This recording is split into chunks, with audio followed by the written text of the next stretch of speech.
Yeah. Previously, Okay, it was well, so thank God for that.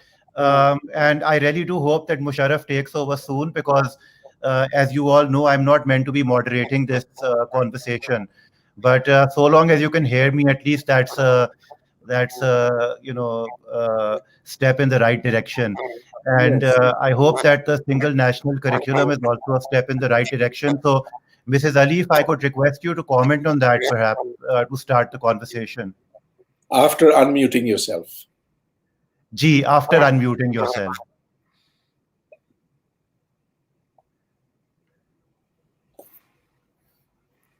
Yeah.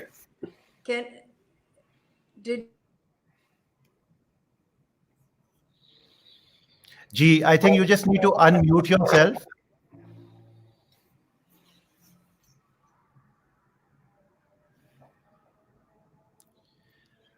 Acha, while she's doing that, Dr. Hoodbhoy, since I know that you've spoken extensively on this subject, so would you like to begin the conversation in terms of the real question that we're trying to answer today is that is the single national curriculum, the proposed single national curriculum, a step in the right direction or is it a step backwards? Well, since you've put it in a binary way, I will give you a straight answer, which is that it's a step backward.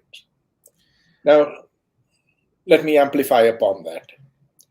Education in Pakistan at the school level principally misses out on a broad worldview, and second, on critical thinking and the ability to solve problems. In no way does the single national curriculum address either of these. Okay, so what is the single national curriculum? It arises from a promise by the present government that they will level the playing field for everyone in Pakistan. And that means giving equal opportunity to the rich and to the poor, to those who study in ordinary public schools, and those who study in madrasas, and those who study in private schools. Now, of course, the very top level private schools, such as Beacon House, are going to be exempt from this. And here I would like to know from Qasim later, a little bit later, how this is likely to affect Beacon House and City School and other schools which are in the top echelon. But so far as I know, the O levels and the A levels are not going to be affected by the SNC. What is going to be the principal effect is to join the ordinary schools, the ordinary public schools and the lower tier private schools to the madrasas. And there is going to be a uniform system of examination, which means that the same textbooks will be used, and of course, the same curriculum will be used. So the playing field is going to be leveled for that category of schools only. It will certainly not have any effect, but then we shall hear from you on that, Qasim, later. Now, here is what I see as the biggest problem of education in Pakistan. First of all, it's a tunnel vision that we give to our students. We tell them so little about the world that they are, for the most part, unaware of that which they should know and which they do get, and which students do get to know in other countries of the world. So there they're told about geography, world history, world environment, and they are taught in a way that they are to become eventually world citizens. Here, there is a vision that they have to become good Muslims, and it is in that way that they will become good Pakistanis. So this is one point. The second is that for all our educational history, we have concentrated upon the notion, we have concentrated upon students as if they are buckets to be filled with knowledge, with facts. And so the student mindset is passive, it is receptive, it is not analytical. Okay. And there a problem? No, okay. So the mindset of the student is passive, receptive, it is not analytical, it is not equipped to solve problems which are new, which are even slightly different from the beaten track. And what that means is that particularly in the sciences, we lose out. If we compare, let's say, the quality of our matriculation or FSC papers with those of equivalent exams, school leaving exams in any of our neighboring countries, we see that there's a very, very sharp difference between them. We see that here it is education by rote, and rote learning has been emphasized even more than before in this present national curriculum. Now, that is for the sciences, but when we come to other subjects, it gets even worse. So if we take Islamiyat, there has always been a large, well, basically it has been all about memorization, but now that quantum of memorization has been substantially increased. So they are required now not only to do Nazra Quran, but also now to be able to read that with meaning. Now, for a young child, this is an insufferable burden on the memory and on the amount of time spent in education. And now it is not just Nazara, it is also meaning. And now there are also hadiths to be remembered and recalled appropriately. And further, there will also be various du'as, prayers. So there will be a dua for climbing up the stairs, walking down, doing this, doing that, before prayers, before meals, during meals, after meals, a prayer for every occasion. Now, that's not what you teach children. That's stuff that they ought to be learning in schools. And so why are we imposing such a heavy burden upon students who already have such a huge amount of memorization to take care of? So now the consequences of all this is that Pakistani education is going to get less and less competitive as compared to what's around in the world. And you can see that in terms of the quality of manpower that Pakistan is now sending overseas. And look, manpower export is so important to Pakistan. It's the mainstay of our economy. It's what brings in all the foreign exchange practically, except for some from exports of goods. But that's small compared to what comes in from the Middle East, from the United States, Europe, etc. And now our people can't compete over there because they don't have that broad base. They don't have those analytical capabilities. And this single national curriculum is in no way going to help in increasing that. So if the government was really serious about improving education, it would focus upon the education, it would focus upon the examination system, it would remove or at least lessen the amount of rote memorization there. It would improve the textbooks hugely because the textbooks that kids learn from are absolutely awful. It would invest a lot into teachers' training and make sure actually that teachers get trained in the way that they ought to be. So there's a lot that has to be done. Instead, what the government has done is it's taken the zero budget solution. I mean, what does it take to modify a curriculum? Nothing. It's just a piece of paper. You don't have to do anything more than simply say, okay, this is what you've got to learn. So this is, to my mind, I hate to use the word, a fraud. And I'll stop here. Dr. Saab, that's quite an opening statement. I'm going to, before I beg leave, I'm going to just address your question regarding Beacon House. So Fortunately or unfortunately, Beacon House is not exempt from the doctrine of the single national curriculum. The only fortunate part is that I'm not sure whether it's been implemented yet or when it's actually expected to be implemented, but I do know that the initial plan is to look at primary up to year 5. I don't think that they're immediately looking at secondary school. And this is one point. The second point, which I'm sure Mosharraf will be talking about, which also we want to discuss, is whether this new document you mentioned, new piece of paper, which does not require a lot of money, is going to end what the government calls the education apartheid in the country. And finally, Mosharraf, before I hand over to you, I just want to take this opportunity to thank our lead sponsor, UBL, who have made it possible for us to organize this conference. Thank you very much. And Mosharraf Zaidi Saab, our moderator, is now going to take over. Mosharraf, luckily you heard pretty much most of what Dr. Hoodbhoy said, so you can take it on from here. Thank you, ladies and gentlemen. Thanks for filling in so ably.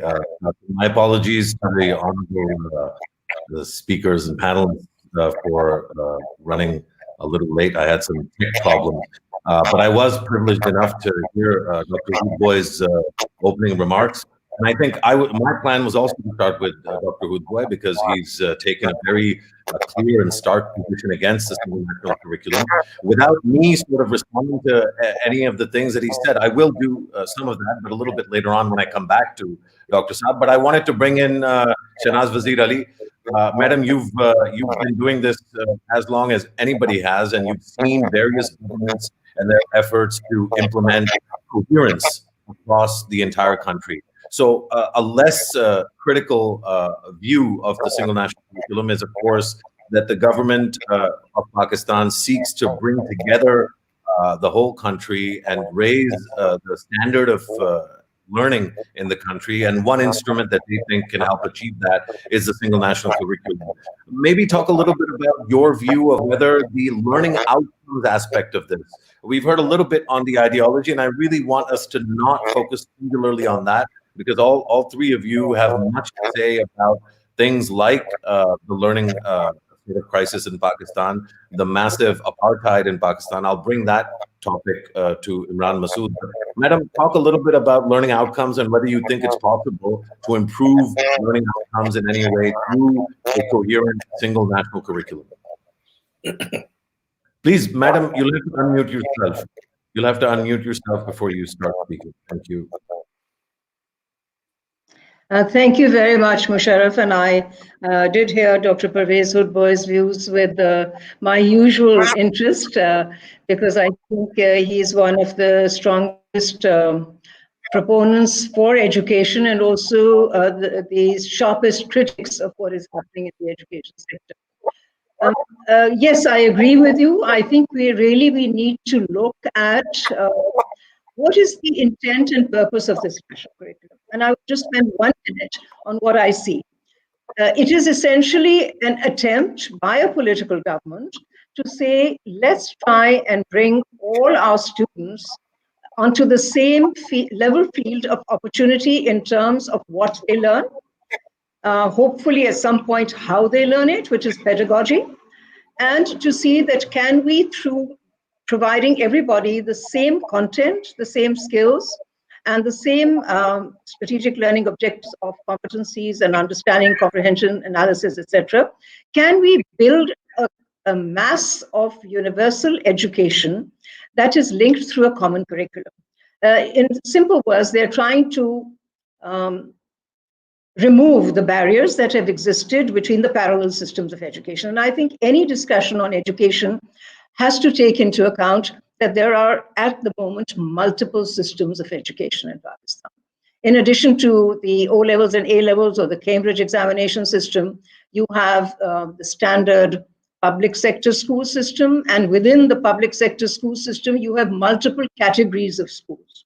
You have the Islamabad schools, which are extremely well endowed, excellent facilities, well-trained teachers, and higher level of tuition fee.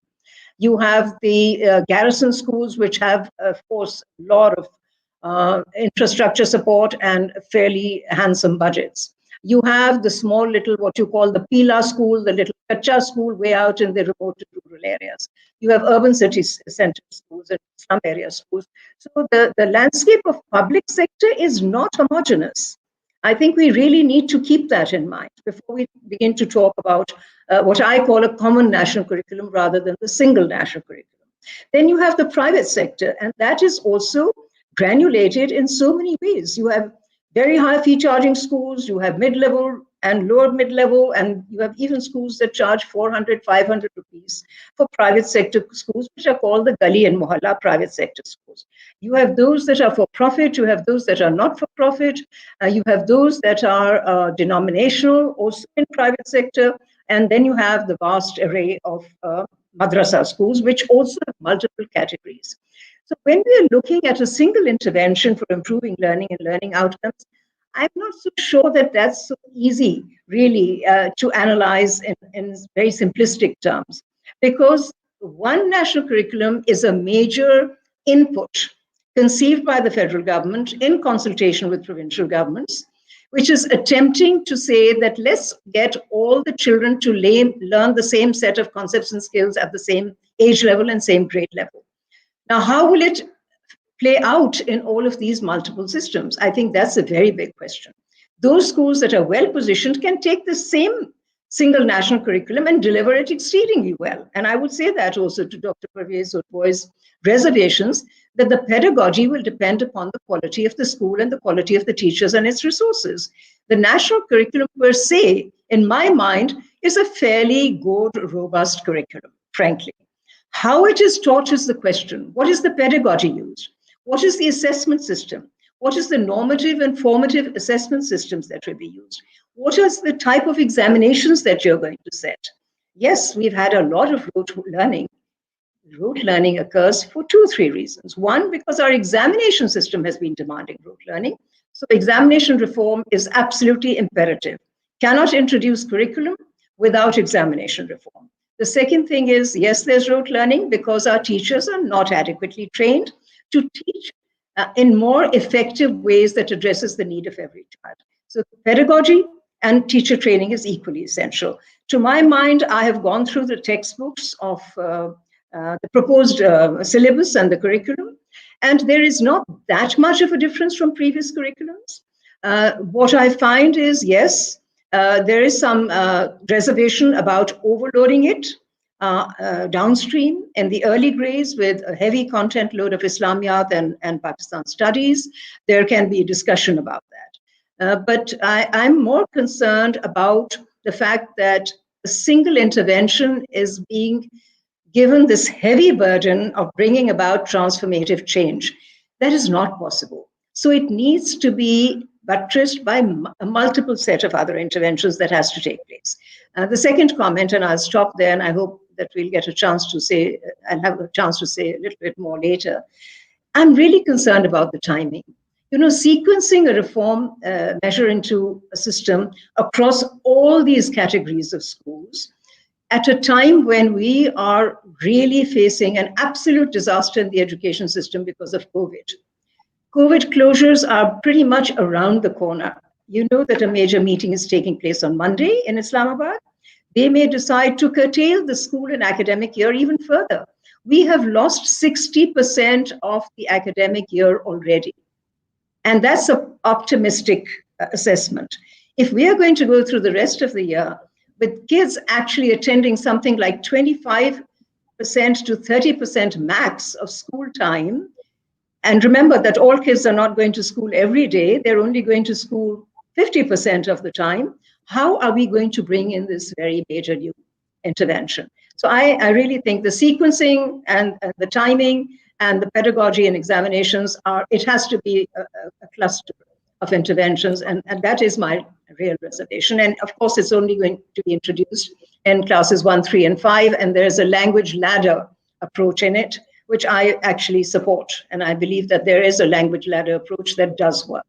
So I think clearly some good, some not that different from before, and some areas of concern and reservations Madam. I think one thing that I neglected to do, I'm sure Qasim did it, but I think it's important I do it too, is just to sort of explain how well endowed this group is to have this conversation. Of course, Pervez Hoodbhoy is known for his sometimes really, really biting critique, but a critique that I think helps keep the conversation flowing. And that kind of critique is vital to a robust discourse. So I think, you know, his value in the Pakistani discourse over the last quarter century and longer, but quarter century is how long I've been following it, is something that I think all Pakistanis, regardless of whether they agree with Dr. Hoodbhoy or not, should value, and I certainly do. And I'm glad that he's part of the conversation. Shahnaz Wazir Ali, I think if I went into her bio, we wouldn't have any time for discussion left. But her most, I think, epic sort of contribution was her role as the co-chairperson of the Pakistan Education Task Force. She's, of course, been education minister and senior advisor on education to multiple governments over the last 3.5 decades, and has been running a charity sort of education concern that her family's been running for many, many years. And of course, Imran Maqsood, who may be not as well known because of his relatively lower profile, but what a lot of people wouldn't know is that a lot of the reforms in the Punjab that I certainly and many others give much well-deserved credit to Shahbaz Sharif and the people that worked with him. A lot of the foundation for those reforms was laid by Imran Maqsood and Pervez Elahi back between the year 2002 and 2007. And I had the privilege of seeing Imran in action at that time. So it's great to see him back in action as the head of the Pakistan Education Council. Imran, what is your view? You're going to need to unmute yourself, but maybe start off talking to us a little bit about this issue of apartheid. I think that a lot of the elite or really expensive English medium private schools get saddled with the burden of the entire sector. But at the same time, there is a degree of fear that people have that over time, these elite English language schools have become predatory almost. Can we have a decent conversation while so many different sectors within the sector are operating? How do we deal with this issue of apartheid in education? Thank you, Mosharraf. Curricula has always been a big challenge for every government and any government. I remember back in 2002, when the curricula was the prerogative of the federal government and provincial governments had nothing to do with the curricula. We wanted to change the books, we wanted to change the curricula, bring in new books, bring in new advanced research-based curricula, but then we were not allowed. It was after 26 years, back in 2004, that the curricular revamping was done after so many years by the federal government. And after the 18th Amendment, this responsibility was given down to the provinces now that we have the 18th Amendment in practice. There has always been an issue, there has always been a kind of a discussion between the private schools and the public schools. To me and to my knowledge and my information, the majority of the Pakistani students, while being in the private sector, as well as in the public sector, they have been going through a similar common curricula, which was being taught in all the 4 provinces and even at the federal level. Now, the only difference between the public and private was the English language. The private sector was doing English medium instructions and the public sector was doing the Urdu medium instructions. We thought this is the biggest, the barrier. This is a kind of a thing which differentiates the public with the private sector. Now, the public sector schools were supposed to be taught as inferior schools, sorry to use this word. And the private sector, since they were giving English language, so they were thought to be the best students, in our society. So we thought that we're going to be introducing English language as a compulsory language from grade 1. That's what we did. And because it is all about the mindset, how people take Urdu medium schools and how people take the English medium schools. So English was brought in to grade 1 as a compulsory subject. And then we changed the Urdu medium schools into English medium schools. It took us about 7 years to convert those Urdu medium into the English medium. We never wanted to have any distinction between the public and the private. We thought that we give equal opportunity to the public school students. Imran Sahib, did you Now, feel that, just an interjection, just so that we can enrich this point, did you feel that in the Punjab, the public sector had the teachers that were able to execute that kind of decision? no, I'm coming to that point, and I will second what Madam Shahnaz Wazir said. Now, curriculums are always designed after 10 years, 20 years. Everybody wants to bring in catchy and very advanced curricula. It's kind of a framework which is given to the provincial governments and to the federal government, and then they can design their books, their syllabus. Books are then published and printed, and then they're distributed to the schools. Now, how are you going to implement this curricula? It is only through the teachers. We do not have the capacity of the teachers' training.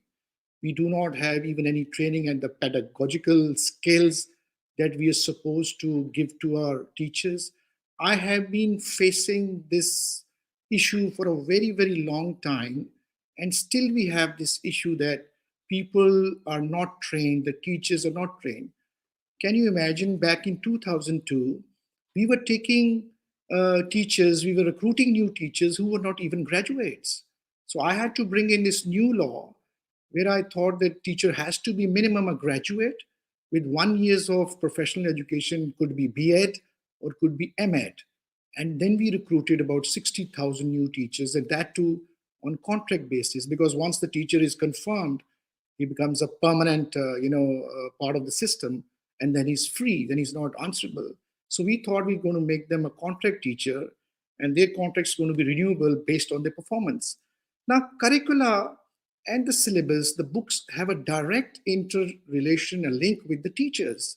Teachers are to be trained if you want a success. Now, this curricula is okay. I don't have any issues with this curricula. It deals with the sustainable development goals. In our times, we had the Millennium Development Goals converted into the SDGs now. It has the value, the critical thinking. It has all sorts of those catchy words that we keep on using that. Now, my issue is, how are we going to implement this curricula in our schools? So the difference between the public and the private sector has to be finished in a way that you must give liberty to all these governments to use whatever the books that they want to use, which are to be passed by those boards. Now, when we talk about the Madras, like Mr. Hoodbhoy just mentioned the Madras, I even dealt with Madras. There was a campaign called the Mainstreaming of Madras back in 2004, when I was supposed to bring all these Madras in the government net, have them registered with the boards so that their certificates, which they do the 10th grade education, could be certified and could be accepted by the government, the offices. But they did not agree to our proposal. They do not give sciences. They do not give IT education. So they are not affiliated and registered with the boards, with the educational boards of all the provinces. So they are left out of the government net. Once their student in the Madras, he does about 14 years of education, comes into the market, wants to get recruited or wants to get employed. So people or those institutions, offices, they do not hire them because their degrees are not ratified and not certified by the Higher Education Commission. So they are out of that net. So the point that which is being discussed here, whether it is a step forward or it is a step backward, but I strongly believe that, yes, it is kind of a political intervention. Every government wants to fulfill the commitments that they have announced during the campaigns. They wanted to finish the apartheid and they wanted to give a single common national curricula. I strongly believe that the entire students of Pakistan, barring the OA level stream, were actually following a single national curricula already. Now they've brought in a new change and they want to now implement this curricula throughout the provinces. The books are being published already. It is going to be launched somewhere in February. And a few books are designed by Sindh. The other books are designed by Punjab. So collectively, they are going to be announcing, these books and going to be implemented. Yes, it is a very critical stage. We have just battled with Corona. We're still battling with Corona. We face this closure. We face this lockdown. lockdown is already in the offing, and the schools will not, support this lockdown. We are having a dialogue with the provincial governments, and we're trying to sort of convince them that lockdown is not the solution to the issue. So, coming back to my last comment, which I want to strongly emphasize upon, is the teachers, the pedagogy, which is going to be very, very crucial. This curricula, these new books can be failed if you do not train your teachers. Governments do not have money. If you're serious about education sector, put in money then. We've never ever exceeded 2.2 as a GDP share. We've never gone beyond 2.2, which is a big shame. So if you want to focus on promotion of education, then you have to put in money by these governments. So curricula is essential. We need to have good books to run a good school system. And so curricula has to be implemented, whether it is good or whether it is bad. Thank you. Thank you, Imran. I don't think that was the final point. I'll come back to you. I think that, what the private sector, the role that it can play, especially the elite schools, in terms of a wider net of teacher training, so that it's not just left to government, I think is an important point. And I'll make that point when I come back to you. But I want to take this to Dr. Hoodbhoy. And Dr. Hoodbhoy, I want to read or recite to you my favorite dua, which is Rabbi shrah li sadri wa yassir li amri wahlul 'uqdatam min lisani yafqahu qawli, which of course translated, this is from the Quran, and translated it says, "Oh my Lord, expand for me my breast and ease for me my task, and untie the knot in my tongue so that they may understand my speech." I share this with you and with the viewers because for me, this dua and many other duas are not insufferable at all. Alhamdulillah, I feel really blessed that I know this dua. I feel that it's important because this opening of my breast is really about tolerance and affection and warmth. So even though, for example, I may really disagree strongly with Imran's positions, I want to hear what he has to say, and I don't want him to feel like he has to attack me when I ask him a question. The reason I frame my question with this preamble is my only sort of complaint with the critique, actually the one that essentially you lead, and I think so many people look up to you. So I think maybe questioning you on this front makes a little bit of sense. It's not at all to personalize it, but would it be more helpful, do you think, if the language and the tenor of the engagement on an issue like this, because writ large, what the government is saying and what we heard Imran and Shahnaz acknowledge, and I agree with this, is that there's a real effort that this government wants to extend in both national unity, which isn't a bad thing. Of course, it can be bad, and so we should critique that part, and elimination or reduction of the gap between the haves and the have-nots, because there's 6 or 7 different systems. I wanted to just ask you whether you are on board for those two generic sort of goals, and whether the critique is, specific to certain aspects, or whether you think the whole thing is, should be dealt with a cricket bat. Well, look, religion has never brought us unity. It's brought a lot of disunity. You tell me how it's brought unity to this country. You tell me, what were those people in the streets of Karachi shouting, Shia kafir, Shia kafir? Is that the kind of unity that you expect religion to bring?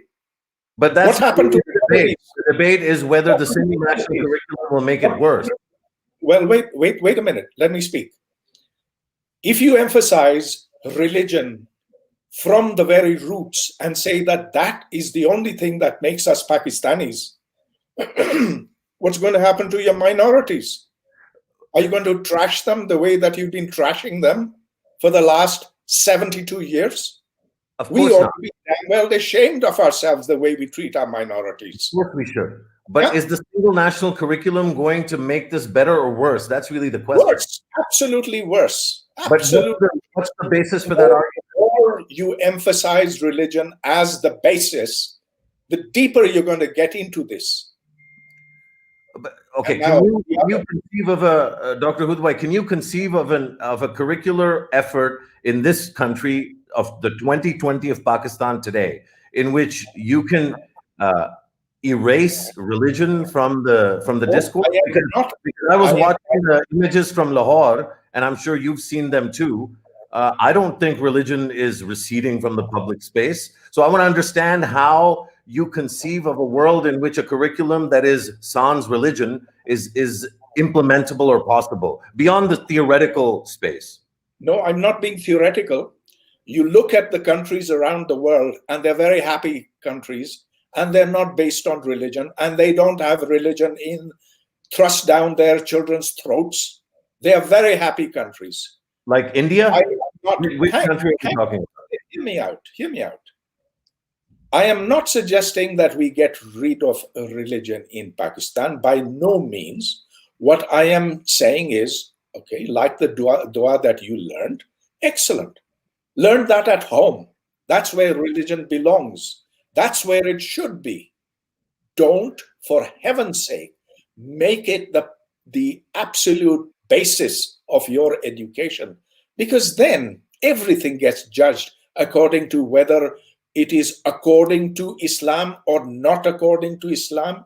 And then you have the question of what is the true Islam? And then you have the fights between peoples. And now let's come to the single national curriculum. Can you teach how to say namaz to both Shia and Sunni in schools? You know, and I know, that they pray differently. And yet you expect that they will be trained to say namaz properly?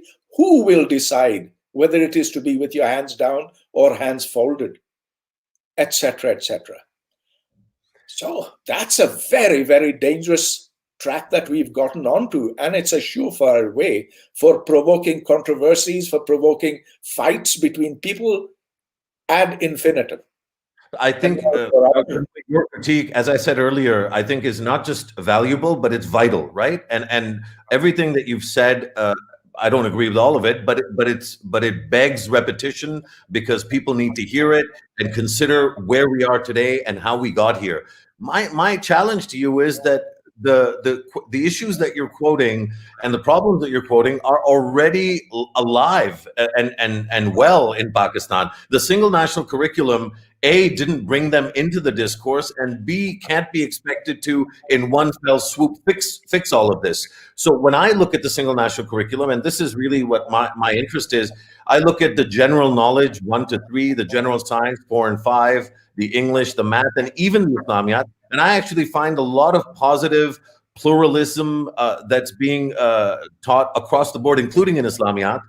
There's certainly more content vis-a-vis Islamiyat. There's no doubt about that. But if you look at, somebody mentioned Pak Studies. There's no Pak Studies. There's general knowledge. And I went through the general knowledge curriculum, grades 1 to 3. There's no emphasis on religion or on nationalism. It's really obviously there's stories about folk heroes and national heroes, but I'm wondering whether a lot of us are maybe angry about stuff that's already happened and is happening today and aren't giving enough of a chance to the single national curriculum.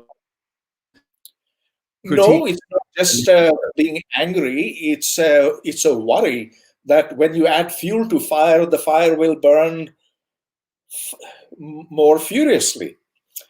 Now, in terms of curriculum, look, Shahnaz said this earlier, and Imran Sahab said this earlier as well, that the curriculum, it doesn't really matter all that much. It's how you teach the topics that are included in the curriculum. It's how you evaluate. It's the infrastructure for schools. None of those are addressed in the single national curriculum. And so I come back to this. What is it all about other than a great propaganda stunt? Tell me what's new, what's good in it.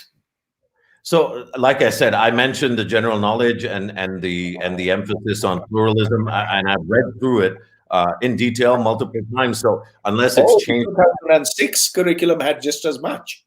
Sure, and so therefore, if we're talking about the single national curriculum, the critique that you're offering, I guess, applies as much to 06 as it does to this instance. And so that's I'm trying to figure out what the extra bit of critique might be for. Okay, the extra bit of critique is that in the examinations, the madrasas and the public schools, and I don't mean the O and A level schools, I mean the lower level private schools, the lower end ones, as Shahnaz said, there's a whole spectrum of them. Well, all of these are going to be yoked together. So the madrasas which rely 100% on rote memorization will therefore drag down the rest of the public schools to their level, which means that we're going to have no reasoning capacity left in any of our kids, the ones who are going to come out. So far, there had been some, but now that you're going to join everyone up together, I think that's the really big difference that is going to make. Okay, I'll come back because it's always so much fun, sort of trying to learn from you, Dr. I want to come back to you, but Shahnaz, to me, and I've heard Shafqat Mahmood talk about this, I've engaged with some of the curriculum experts at the federal level and in the provinces and tried to understand what they've done here. I think multiple times they've said that actually we're not bunching together the low-cost private schools, the ordinary government schools, and the madrasas. And B, what they're saying is, if anything, what we're trying to do is drag the madrasa system into the 21st century and initiate a process of mainstreaming the madrasas. That's why the single national curriculum and its timing is so vital, because it's concurrent or parallel to the madrasa mainstreaming effort, which again, we all know is ongoing. Of course, we should be worried about the risks that Dr. Saab has pointed out. But is there a way you can see this going well as well, or is it just darkness and brimstone and fire? And I'll need you to unmute yourself before you speak. Thanks.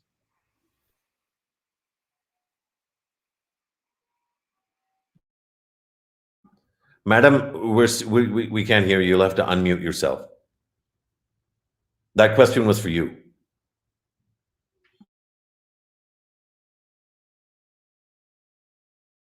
Okay, so the control room might be maybe. Okay, all right. Thank you. Yes. Mainstreaming of madrasa education has been the attempt of several governments. This is not the first time.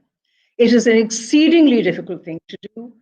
For many of us who have been in government, Mia Saab has been there, Dr. Pervez has been very familiar with what previous government's efforts have made, and Mosharraf, you've been very much an analyst and a viewer of the political economy of education. It's not easy to do. Yes, this is one of the efforts that this government is making, and I frankly think that we should support it to the extent that if you keep madrasas outside the education debate, that is far more damaging. It is better to bring them into the education debate. That's one. What I've understood from the discussions that have taken place in the National Curriculum Committee is that all madrasa students will take the board exams.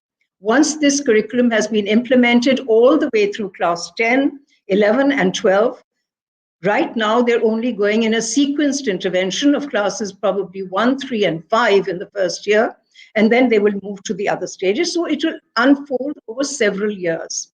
But after those years, all class 10 students, equivalent to class 10 in the madrasas in every single school, including there will be, O-level and A-level students, everybody will have to be taking the same board exams, which is why we talk about the necessity for examination reform.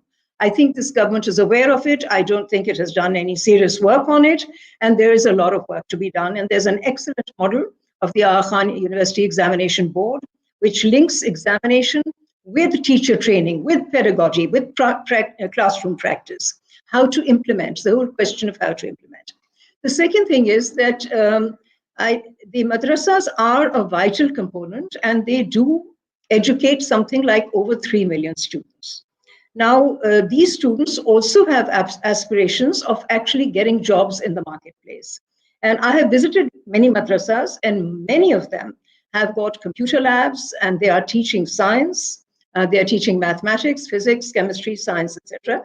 I'm not in a position to say that they're teaching it at the level which really good schools should be, but at least for the first time, you're beginning to see this change of adoption of computer science and science subjects in the madrasas.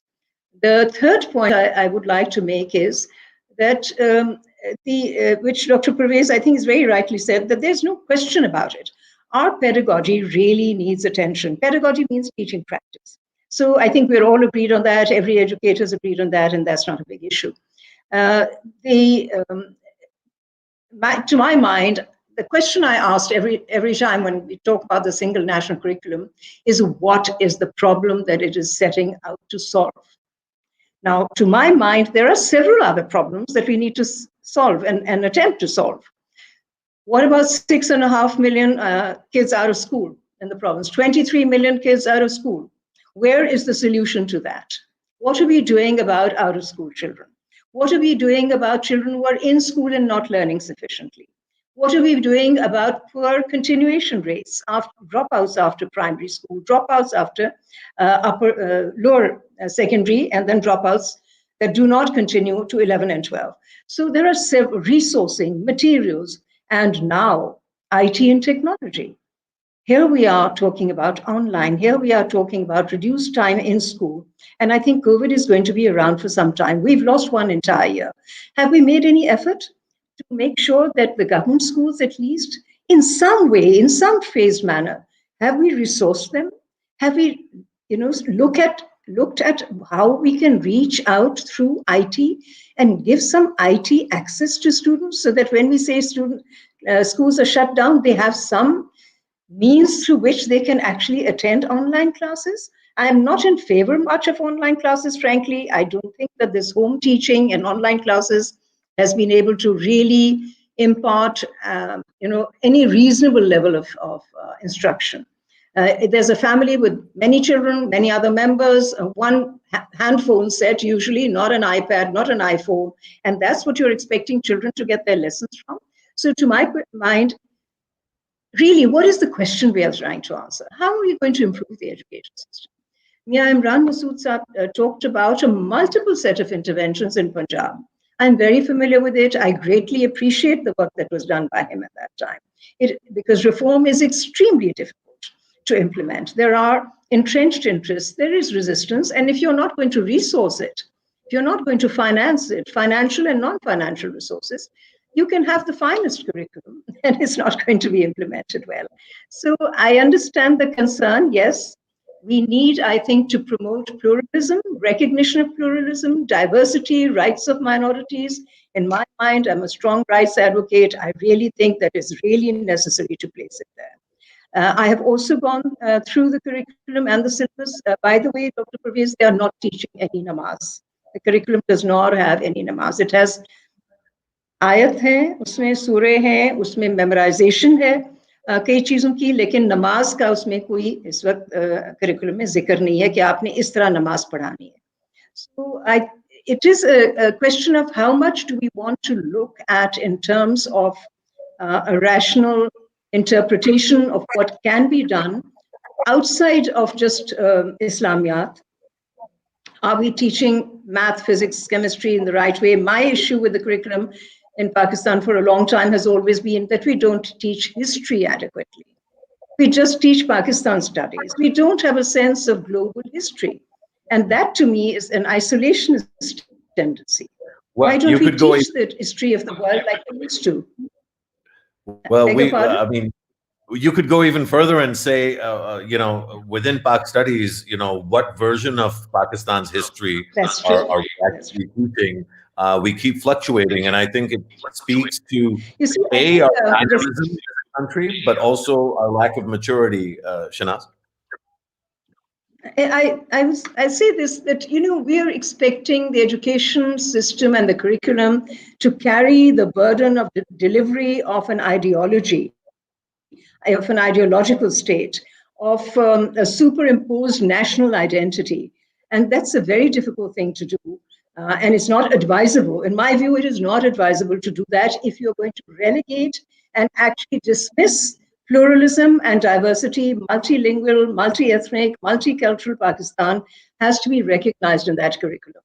But I, at the same time, do believe There should be one curriculum that every child in Pakistan learns. And if it is going to be in Urdu and regional or mother tongue instruction, so much the better. So I the think that, best way to learn. sure. So Mia Imran Masood, look, I make this argument myself. I've written about it. I fully support. I mean, I don't think there is any Pakistan if we don't revert to Jinnah's pluralism. It's essential. You have a picture of the Qaid behind you. I think that the Qaid's ideology in terms of how he saw the Muslim identity of South Asia as distinct from the need for that Muslim identity to bludgeon those who don't share that identity into submission. That wasn't ever the idea of Pakistan, and it can never be. Having said that, maybe one of the faults, and obviously I'm sure that both Dr. Saab and Madam Shahnaz will have a reaction to this, but I want to get your reaction to this. We hear a lot about pluralism, and it seems pluralism, between the 97% and the 3%, is really the most important. And of course it's important. But what about class pluralism? In the elite private schools, kids that come in expensive cars and eat imported chocolate bars and speak English at home, study in those schools. We want those kids to have no pluralism as far as class and accent and exposure to poor children is concerned. And then for all the poor kids, who go to the madrasas, who go to the low-cost private schools, who go to the government schools, we want them to learn about loving the Sikh, loving the Hindu, and that sort of a thing. Now, I'm deliberately framing this in a slightly pointed manner. How can the single national curriculum as a cause or an issue help forge greater class pluralism in the average Pakistani classroom? Because that's one of the arguments that this government uses, and actually it's a reasonably potent one. Would you disagree? You'll need to unmute yourself. There has been several issues which the society has been facing, and there has been a lot of discussion. Well, it is easy to criticize, and it is easy to even write about your views. But when it comes to implementation, and when it comes to the ground reality, that's very different. The governments have several responsibilities. As an education department, their sort of targets are very different. They strongly look into the enrollment issues, to the dropout issues, the female sector, infrastructure, out-of-school children. Now, about the pluralism that you talked about, it's just one single point that I also wanted to mention here, because it is part of a learning process that I went through. On that namaz thing, which was just being discussed, I faced a lot of issue in this namaz, which was being taught in our books, folding hand and straight hands. This book went to the northern areas, to Gilgit-Baltistan, where they agitated a lot, like Mr. Hoodbhoy has mentioned. And there were 60 murders which took place on this single picture, which was illustrated in one of our textbooks. And so we had to take that page off that book, and we said, do your own namaz at your house and homes. We've got nothing to do with, so practice your own namaz. Now, the class, we talk about minorities, and we talk about these elite schools and the curricula which is being taught in the public schools, and in the there was a big discussion in our provincial assembly, and people wanted that Punjabi should be the medium of instruction in our schools, whereas we had the Urdu medium of instruction in Punjab. People said, get rid of Urdu and start Punjabi, instructions. We were trying to even get the English as a compulsory language. So there's always been a discussion between the haves and the have-nots issue, Now the have-nots want to be the haves, and the haves should care about the have-nots. And so it has been a great sort of discussion, and all policies and all rules which are designed, they should be based on a narrative and a philosophy which we commonly discuss with each other, it should not be designed or framed on a bias. It should be designed on a ground reality and a requirement. We require these private schools. It is my own choice where I put my child, in a private school, in a public school. Why can't we bring public school to the level of a private school? Why can't we bring in the metric system close to the OA level stream? So who announces this? That what is the best system here in Pakistan? So it has been a constant discussion. And when we sit in these policy issues now, the things which I have faced, we have this National Islamic Ideology Council, which has been designing our curricula and about the minorities, about the religion, and of the ethnic groups that we have. There has been a constant discussion at that level. And once you include something in the curricula which gives a little more edge to one ethnic group, the other ethnic group then protests. And then there are riots in the society, and those ethnic groups then blackmail on that issue, and they use that issue. So I strongly believe in that balanced approach. And the balanced approach is to, we should add the world history. Why can't we have the European history? Why can't we've been teaching Islam to the Christians? And so we brought in the subject of ethics. And whereas Islamiyat is always a compulsory subject, Urdu has been always a compulsory subject. So at the policy making level, you need to understand the philosophy, what kind of society that we're trying to achieve, what kind of people that we're trying to train, and what kind of books are we going to design. The books that should have value, that should have critical thinking. And again, it is a combination of a good curricula with good pedagogy, with good teachers training and assessment and examination, evaluation, and you can get rid of all these evils that we keep discussing. You can give this feeling to all your students that they are the most important students. Madaris are very strong people, and they believe that their system is much more superior than ours. I mean, ours means that the government sector's system.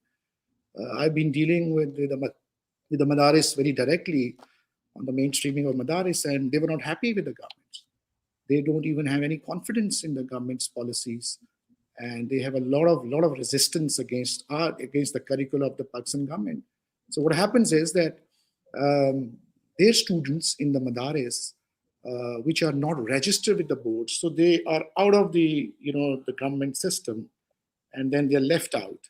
The only way they can work or get jobs is back in the Madaris. They go as imams, and they go as teachers in the Madaris, and all these big schools and big banks, they don't take them as their employees because they don't recognize their degrees, although they are very, very nice students. They are very imandar, they're very punctual, they are nice students.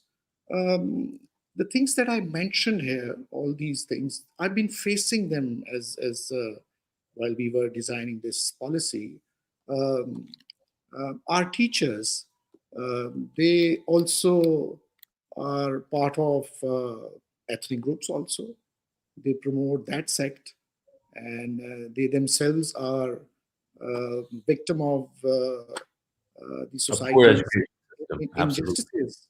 You know what I mean? And the way it's a very Imran Sahib, it's a very complicated spectrum of course. I have a lot of things in my mind, but no, it's very valuable, very valuable. I'm trying to connect my points with your major question. A lot of things come into my mind. It's a difficult task, and it is. It depends upon how you want to see the future coming up. It is easy to talk. It is easy to make a statement, but when it comes to delivery, it's different. The biggest challenge that I faced was that out of 63,000 schools, 40,000 had no boundary walls, no chairs, no desks. And I had a workforce of 650,000 teachers worked in single Punjab's department, education ministry, which is the biggest in the entire this country. And all those teachers were not ready to teach. So we had to train them, and books were not good. We had to reprint those books, republish them, have them delivered. We had to then announce free education for every child, because Pakistan, Punjab had the biggest dropout in the world. And out of 9 million, 4 million were dropped out. Female education was another issue, another problem. In the southern belt of Punjab, they would pull out the female students from grade 5 to middle class schooling sector. And we had the major, massive female dropout in Pakistan was the southern belt of Punjab, where people thought that these girls should not be sent to the schools. It's a waste of time. So we had to give them incentives. When we announced incentives, just like Madam Shahnaz mentioned, the reforms that we went through, those are the biggest reforms ever done in the Punjab's history. And by giving all these incentives, free education, stipends, free books, we got 2.2 million new students in the government stream. And I thought that the private sector was very important. The quality comes from the private sector. Private sector should be termed and taken as the biggest partners of the government. If we have a literacy rate of 60% in Punjab or about 50% in Pakistan, so half of the credit should be given to the private sector. So private sector, public sector, the government, they do not focus on their own public sector. They go after the witch hunting of the private sector. So what is the issue of the government? Once if the private sectors are doing a wonderful work and they're not they're not taking any money from the government. They're spending their own money and they're giving a lot of quality. So these things which I mentioned, they come to us every day. You sit in those federal capital offices, in the provincial capital, and when you're designing a law, a policy, one single officer comes up and says, why don't we shut down all these private schools? Why don't we bring in the metric system, get rid of the OA level stream? There has been these kind of discussions, and nobody cares about minorities. Imran, not to cut you off, but just I think it's a really fascinating expanse of issues that you've detailed, and I think it's very valuable for viewers to try and understand what a executive decision maker in government actually faces while we are sitting on the outside and discussing sometimes largely philosophical points, other times really critical ones. We are well over time, but if I have the indulgence of the panel members, I wanted to give one opportunity to each speaker to address a couple of questions that have come up online. So with your permission, again, starting with Dr. Hoodbhoy, you clearly have a big fan following watching online, because this question, I think, was made for you. It was designed for you. You're going to love it. The question is, why don't we include Muslim history in our social studies curriculum? Why don't we teach our learners about the Muslim era? That's for Dr. Pervez Hoodbhoy. And we want to hear you, Dr. Saab, we want to hear you. You need to unmute. You need to unmute. We didn't hear that. You have to start again. Well, if you teach Muslim history, you're going to have riots. You're going to have fist fights, gunfights about what is the correct history.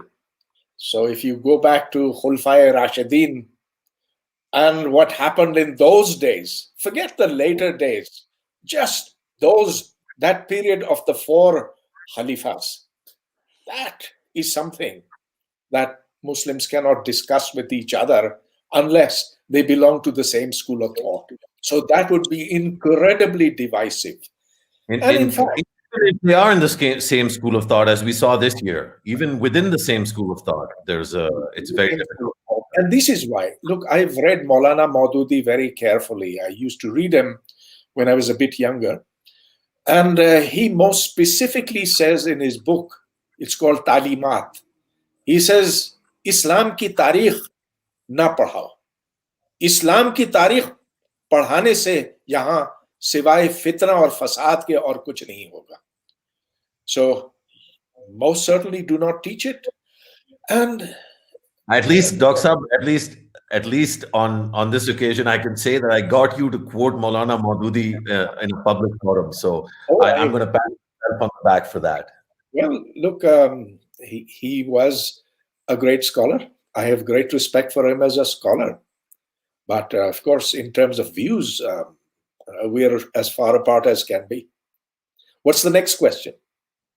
The next is for Shahnaz, if that's okay. I wanted to ask, how will the new curriculum, well, this is not my question, from one of the viewers, how will the new curriculum ensure breadth with so many restrictions on content that can be taught these days? It's kind of a linked question. The restrictions on content are not just the explicit ones, but also the ones we impose on ourselves, given that we might fear that if we discuss something openly, it might lead to riots, as Dr. Hoodbhoy just mentioned. Shahnaz? Unmute karke ji.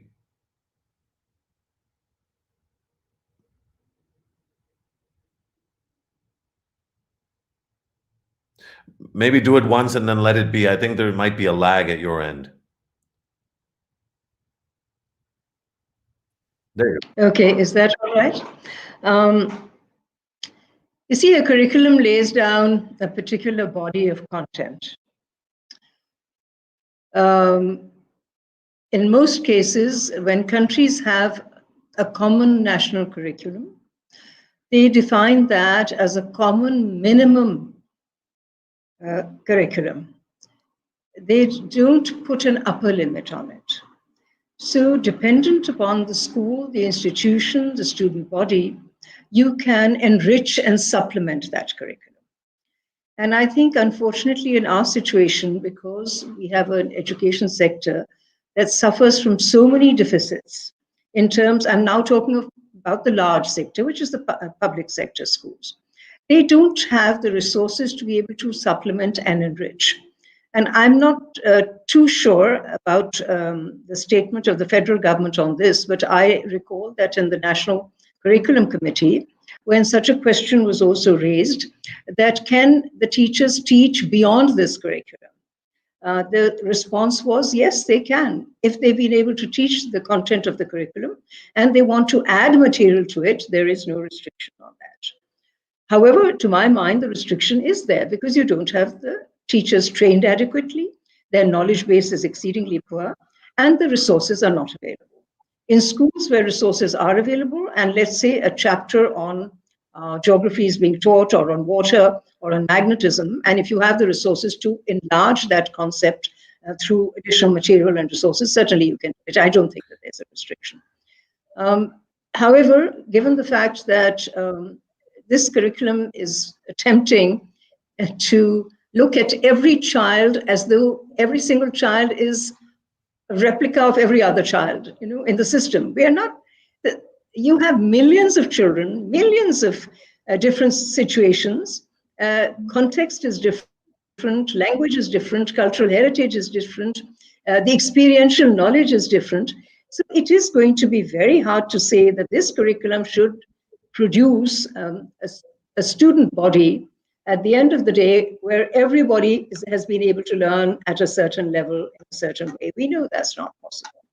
So I think that the variations of delivery of curriculum will have to be factored in. They have to be factored in anyway. There are children with unique learning styles, and they will have to be accounted for in the classroom. Pakistan needs to resource its education sector, finance it adequately, fund it, support it, train it, give it the necessary materials, and yes, then set the standards, which Dr. Pervez Hoodbhoy talks about, and I fully am with him on that our education system should reflect the global standards of a good quality education. Sure, absolutely. So, Listen, so we need to pitch ourselves and our resources there, and that has not still happened. Absolutely. And I think absolutely. Thank you, Madam. Final word to you, Imran Saab, with this provocation and question. We keep talking about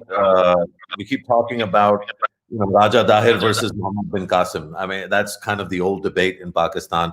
But we have children who are, the subject of that debate that can barely do basic math and put a sentence together. So in some ways, you know, the education, learning outcomes, the quality education, those kinds of issues have become hostage to a wider discourse. And I think that's the context for the third question we have from the audience for you, Imran Saab, which is that with the majority of teachers being untrained, how will quality be ensured in public schools through the SNC? Obviously, that's a question better framed to the founders and the government itself, the founders of the SNC. But how would you respond to that if you were trying to put together an SNC? My biggest challenge when I was heading the ministry was the teachers training, and obviously we had no money. We had no money to do chairs and desks and toilets, and it was an ignored sector, education sector. But we gave it a focus, and we thought we were going to get some money. So we had to borrow the money from the World Bank, and we got the money. They were our partners. We brought in a reform. And we started doing the brick and mortar, desks, chairs, toilets, fans, everything. But let me just confess that we did not work on the quality sector. Teachers training was a big challenge for me. And teachers training, trained teachers, we had no trained teachers. And teachers thought that the teachers training was a punishment because they would call in men and women from far-flung places to Lahore and would ask them to stay here for about 5 days with a very meager sort of a TADA. And the women wouldn't stop there, wouldn't stay there. They were not allowed by their husbands to stay in Lahore. So we thought that we go down to them, to the Union Council level, and give them on the job, on the spot, teachers training non-stop. So SIDA came to our rescue and we got some money. But let me just, my punching statement would be that we cannot run any school system, any education policy without training our teachers. We cannot have any success by any good curricula, any good new textbook, a balanced approach. But all these balanced approaches and where all the ethnic, the minorities, everybody having a very confident sort of feeling, but that feeling can only be translated into on the ground is only through teachers. Teachers training is very, very crucial. We have to tell our teachers we've not been able to do much on teachers training. Private sector has a lot of inbuilt training systems, which I really admire at times. We've been asking the private sector, and I will be asking the private sector to train the teachers in the government and giving their expertise and their knowledge to train our teachers. Our teacher is, by our I mean the government teacher, is very less paid. The highest salary in my times that we would give to a teacher was 6,500 only. And there was not upward mobility. They had no promotions. And they got stuck at the 14th grade and would retire after serving about 30, 35 years. So my dear Mosharraf Sahib, the only solution to the problem, you make nice buildings, nice brick and mortar, boundary walls, perfect desk chair, perfect everything. But it is a teacher who matters a lot. It is a teacher who shapes the minds of our young children. It is a teacher who has to control the ethnic issues of our student. It is a teacher who has to create a balance.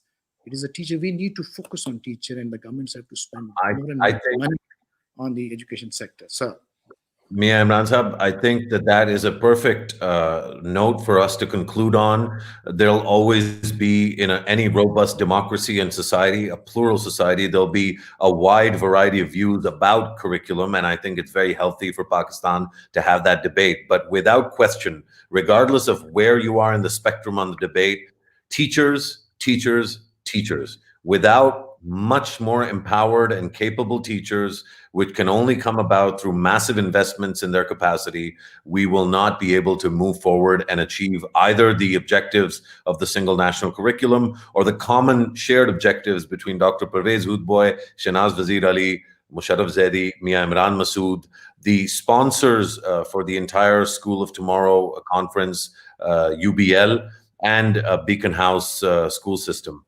that common goal can only be achieved through much improved teachers. So I thank you profoundly, all three of the panelists, Beacon House, and again, UBL, the corporate sponsor for this conference, and wish you a very good Saturday, Sunday, onwards and upwards to everyone, inshallah. Khuda Hafiz. Khuda Hafiz. Thank you. Thank you, Beacon House. Thank you, Mosharraf. Thank you, Well done, Mosharraf. Mr.